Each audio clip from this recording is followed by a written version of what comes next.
Bonjour à tous et à toutes, excusez-moi de ce petit retard de ce matin, mais ma vie personnelle a un petit peu trop empiété là-dessus. Alors, sur la mise en ligne de notre petite vidéo du lundi matin. Alors, on se retrouve pour les énergies du 6 au 10 janvier. Vous allez voir qu'elles ne vont pas être piquées des verres, celles-là, et elles vont un petit peu vous remuer et vous déstabiliser, mais en même temps, ça va être libérateur. Les choses vont se mettre en place pour la suite et disons-le honnêtement, ce petit, entre guillemets, piquage vous fera une bonne piqûre de rappel pour ne penser qu'à vous. Alors, les énergies de cette semaine vous seront, du moins les énergies générales, vous seront données par le Béline de Joanne que j'ai gentiment reçu pour Noël de la part d'une amie que je remercie car ça faisait un petit moment que je le lorgnais, celui-là. Le sentimental vous sera donné par l'oracle Amour et Destinée et le message de votre ange gardien, vous verrez, ils n'ont pas été très parlants. Il ne sera que sur 4 cartes, vous n'aurez que 4 choix pour ce message et vous sera donné par l'oracle de la carte enchantée. Allez, on voit tout de suite ce qui nous attend cette semaine. On a la maladie, le hasard, le bonheur, l'infortune et les pénates. On commence sans tarder, je ne vais pas vous faire languir sur les mauvaises énergies de la semaine. Il y a certaines situations cette semaine, ou une situation en particulier qui va ou qui vont vous faire sortir de vos gonds et qui vont créer quand même quelques petits doutes dans votre esprit et qui pourraient faire venir, l'air de rien, un sérieux sentiment d'insécurité, d'instabilité et ça va vous faire énormément réfléchir. À vous de savoir prendre le recul nécessaire, d'étudier toutes, mais je dis bien toutes les infos que vous aurez à votre portée et celles que vous pourrez glaner à gauche, à droite, pour pouvoir justement avoir la bonne piste de réflexion et ne pas être la victime malencontreuse de quelques manipulations exercées par des personnes de mauvais augure. Alors là, il va vous falloir être et vous montrer très objectif ou objectif par rapport à ce qu'on va vous dire, à ce qu'on va vouloir vous faire croire. Alors, on y va cool, on suit sa petite intuition, on fait en sorte de bien réfléchir et de ne pas se laisser déstabiliser par les remarques de qui que ce soit. Mais après mûre réflexion et autres conflits intérieurs, ça je vous laisse le soin de découvrir lesquels, où vous allez pouvoir faire appel à toute votre sagesse, vous y verrez beaucoup plus clair et serez à même de démêler le faux du vrai et vous pourrez reprendre la main sur la situation et grâce à une bonne dose de sagesse également, il sera beaucoup plus, vous parviendrez en fait à retrouver votre stabilité, vous parviendrez à retrouver cette petite harmonie et paix intérieure que vous avez su vous créer. Mais regardez, on a quand même la carte du bonheur qui vient là. Et en gardant votre esprit ouvert pour chercher des solutions, eh bien vous allez imaginer de nouvelles perspectives. Vous allez tirer de cette leçon, de cette mauvaise situation, un bénéfice positif, en fait, de sortir de là, mentalement grandi, mûri, de toute cette négativité ambiante. Et ça va même vous faire prendre conscience que vous êtes votre plus grande priorité et que rien ni personne ne doit interférer ni mettre le bins dans votre équilibre émotionnel et personnel. Que votre paix intérieure ne vaut certainement pas d'encaisser toutes les négativités du monde. Et il y aura, l'air de rien, un avant et un après à tirer de cette situation. Parce que malgré tout, elle va vous marquer moralement. Elle va marquer la fin de quelque chose, mais en même temps le début d'une situation beaucoup plus bénéfique mentalement, moralement, physiquement pour vous.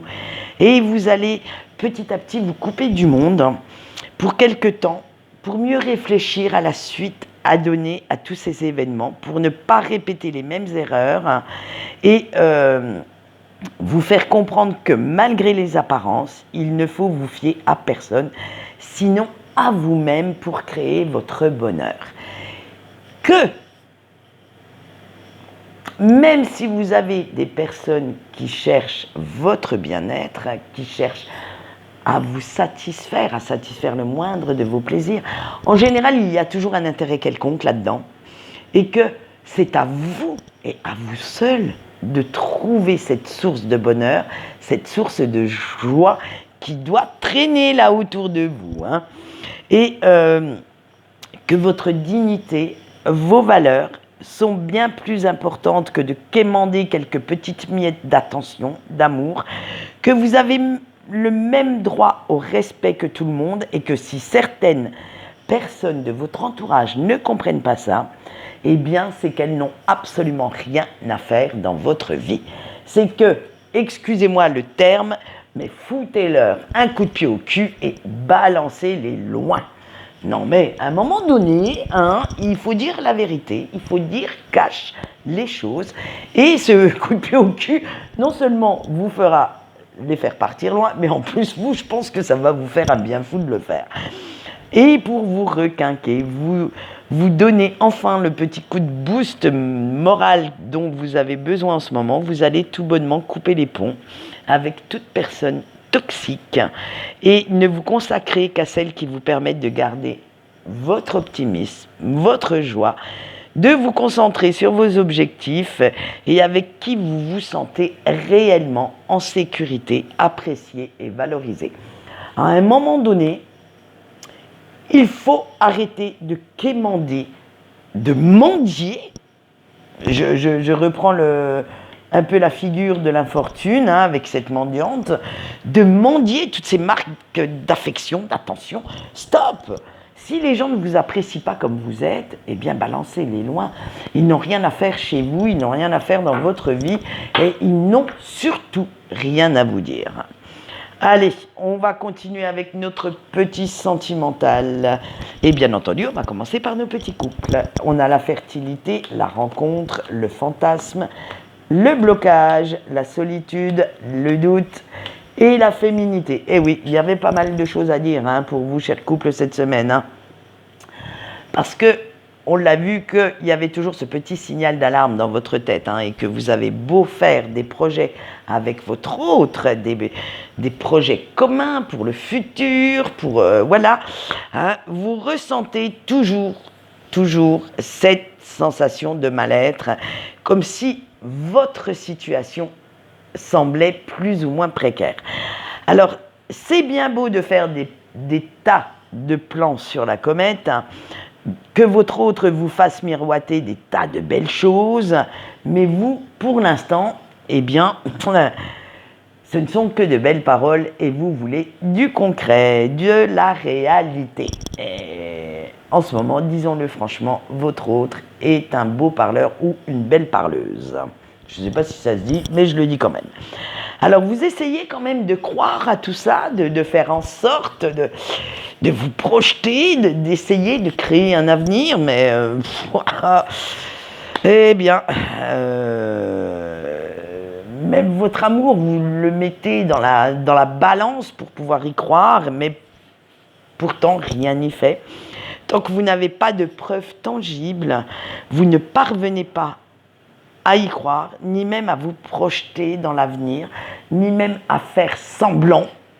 À un moment donné, c'est pareil que tout ça, c'est à un moment donné, à l'instant T, là, stop. Les belles paroles, c'est bien beau, mais vous voulez des actes, et des actes qui portent leurs fruits. Vous voulez voir que votre autre fait réellement des efforts pour vous satisfaire, pour essayer de sauver ce qu'il y a à sauver dans votre relation. Et disons-le honnêtement, en ce moment, vous êtes un petit peu dans un climat d'incertitude, d'insécurité que vous n'aimez absolument pas et qui vous met vraiment, vraiment mal à l'aise et qui pourrait sonner la fin de votre relation. Alors attention, je dis bien que c'est du général, hein. Ça va être la majorité des cas.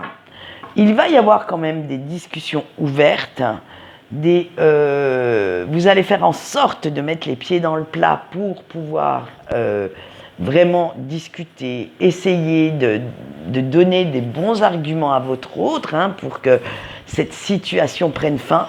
Mais malheureusement, jusqu'à ce week-end déjà, ça va être cette incertitude, ces petits doutes, ces petites peurs qui se réveillent au fond de vous, qui vont mener la danse. Alors faites bien attention quand même de ne pas avoir ces peurs qui ressurgissent et qui pourraient faire en sorte que vous vous montriez blessant ou blessante envers votre autre sans le vouloir. Laissez le temps à cette personne aussi de s'expliquer, de trouver les bons mots pour vous communiquer des raisons valables, des raisons objectives qu'il ou qu'elle est de faire de telles actions.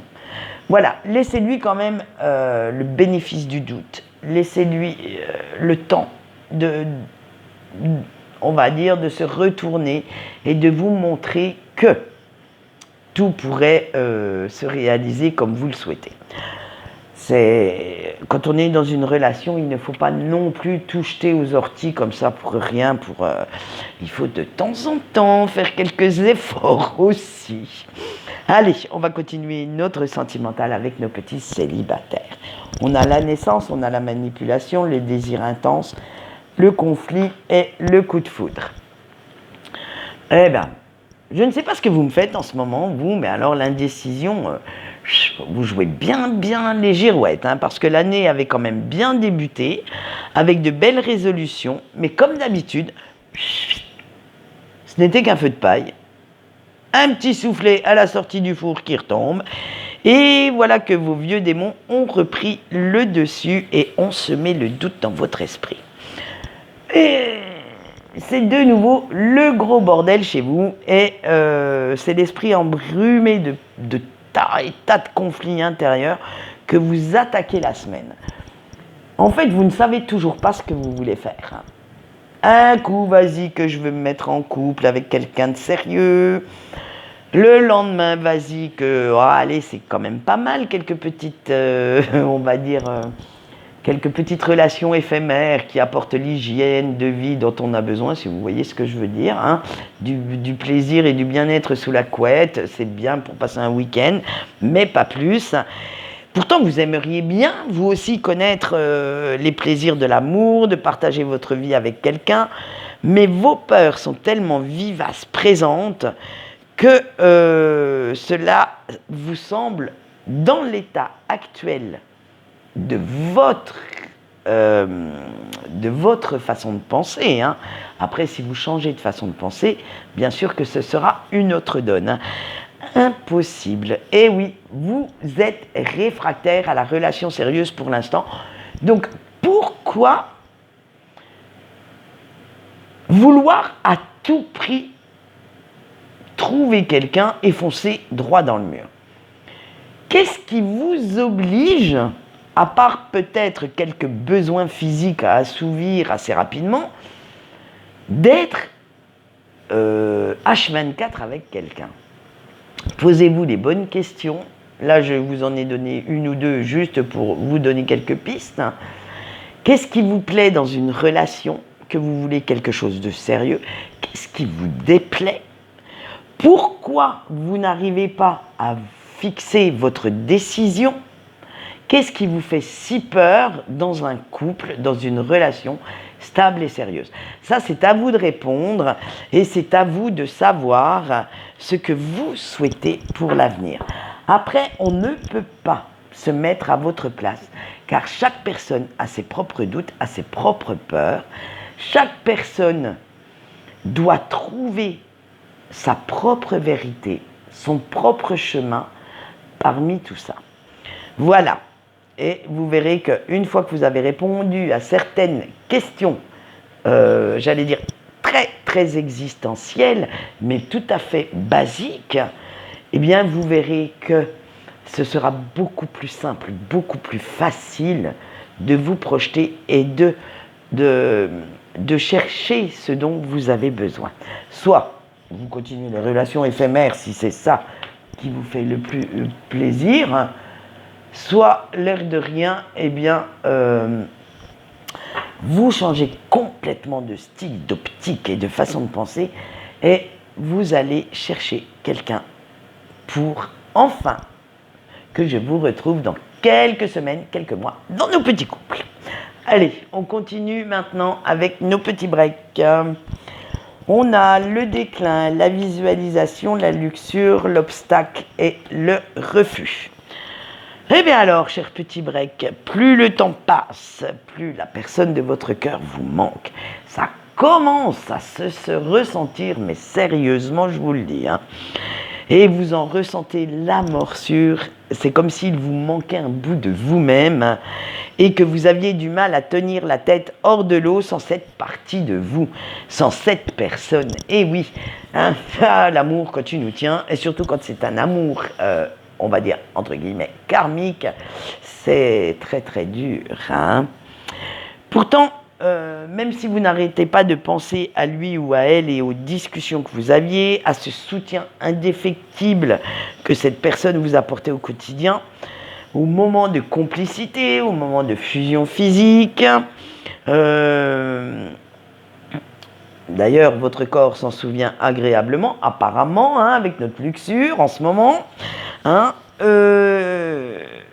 même si vous avez cette envie viscérale qui vous tenaille et qui devient irrépressible de jour en jour, de recontacter, de revoir l'élu de votre cœur, eh bien en même temps, vous avez peur qu'il ou qu'elle vous tourne le dos, qu'il ou qu'elle préfère continuer sa vie sans vous, alors vous vous retenez.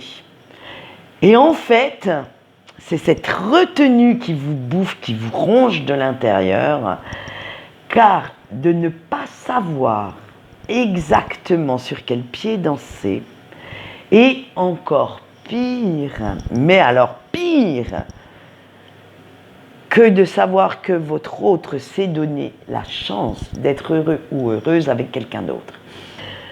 Vous avez tellement...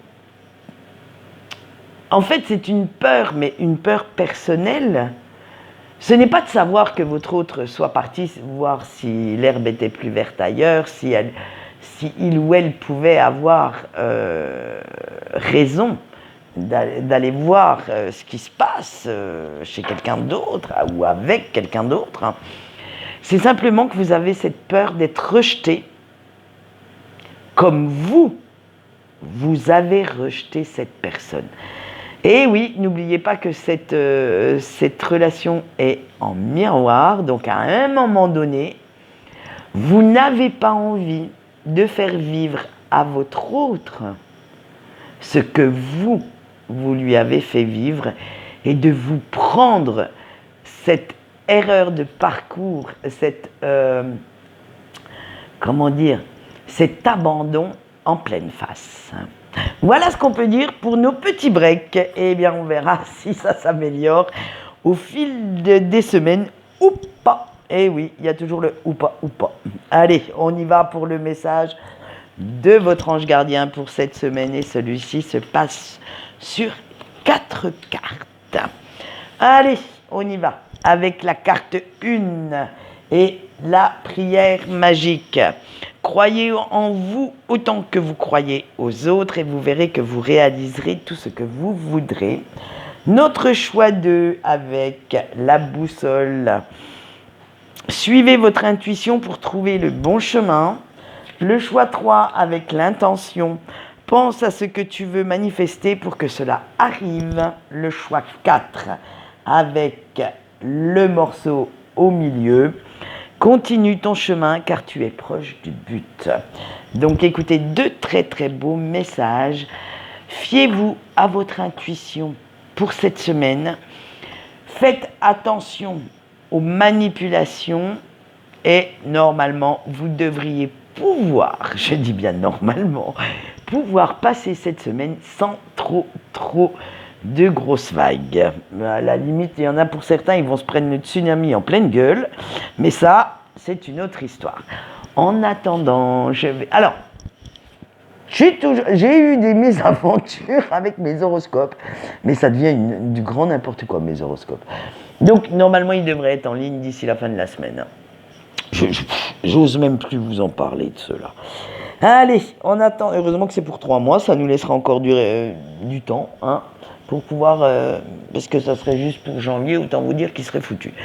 Allez, en attendant, je vous fais de gros bisous et je vous souhaite une bonne journée et faites attention à vous, prenez soin de vous, car personne d'autre ne le fera. Allez, bye bye.